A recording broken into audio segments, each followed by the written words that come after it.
This is Joan, and what you're looking at is Fox 5's coverage of a father right here shooting at his son. And not to be outdone, the son shoots back at him. It's like they say, the apple doesn't fall far from the tree. So, okay, I think that's the son running away. Yeah, he is shooting. So, I just did a video of a daughter and her mother physically fighting in a bathtub.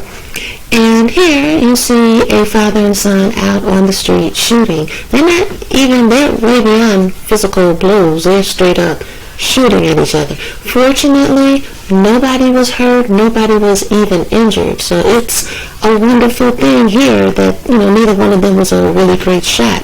That is a great thing, because even though they aren't good shots, somebody else could have gotten hurt who just happened to be there.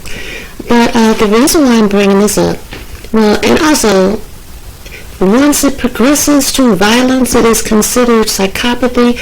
But we all now, are familiar with the term narcissism. And personally, I like the Bible's concept of I'm not going to just totally divide all this evilness. These are just evil people, toxic people, crazy people who, but then again, it could also have been, as I think it was in the case of with the mother and daughter, you at least heard some of the argument, even though it was really hard to understand what they were saying. So you could look at it and think, oh, wait a minute, she's 20 years old, she's got a child, she refuses to help out in any kind of way. I can kind of understand the mother being upset. Now, I'm not saying I can agree with the way she handled it, but I also know that narcissists will take you there. They will, you could be the calmest person in the world, but you have put up with so much being hopeful. Hope is a real enemy of a person who's dealing with a narcissist, because you hope that if you do this, they'll stop doing that. You hope that, with time they'll mature. You hope that you learn ways to deal with them. This hope will keep you in a situation that you should just walk away from. Well, so it was easier to look at the mother and daughter and say, okay, this looks like a case of narcissism. With this clip, you can't really tell. All you know is in your gut that fathers and sons should not be shooting at each other on the front lawn. They shouldn't be shooting at each other anywhere. But you also know that, like I said about the school policy of, everybody's guilty, we won't even try to figure out who started this. No tolerance or zero tolerance. That policy really makes narcissists, psychopaths happy, because they wanted to cause this other person pain and embarrassment, and this person may have just been trying to defend themselves. Now, what I heard from Willie D. Live, which is where I saw this at in the first place, the son and the father were in the car. Now, like I said, this is just me going over what he said. I didn't actually hear it. The father and son were in the car, and the father sees the son has a gun and says, "Give me the gun." The son, instead of giving him the gun, pulls the gun out and threatens to shoot him. So the father gets out of the car, goes in the house, and gets his own gets his own gun, which to me doesn't make any sense. I mean, if the son won't give you the gun, but he doesn't shoot you, I think leave and tell the son, bye, go somewhere else, because you can't be here with that.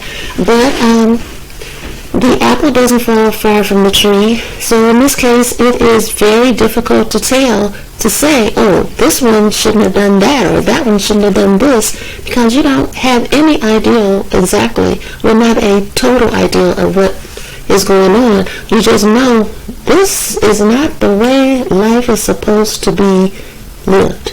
It is just not. People aren't supposed to behave like this. The reason you have a family is to help each other. So, I know I've been doing a lot about narcissism, because just like I think astrology is a framework for that, everything is kind of hung on. It is the meeting place of time and matter.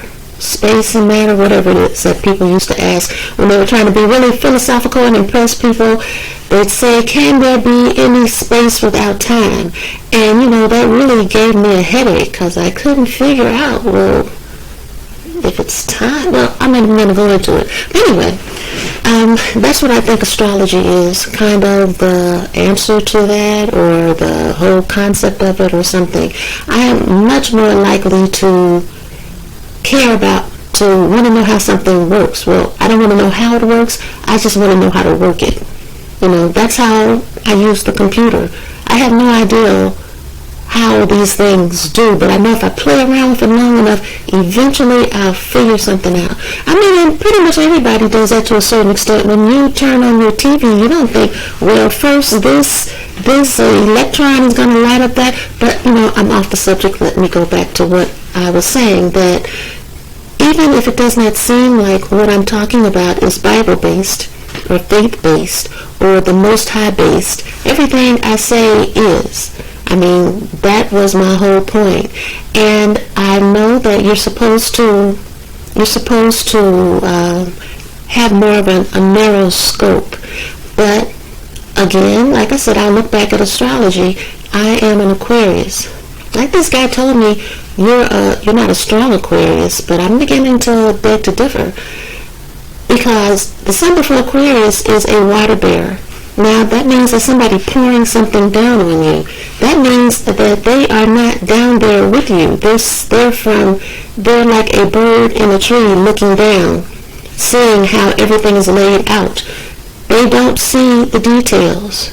So, as an Aquarian, I don't necessarily see the details. I just see how it's working.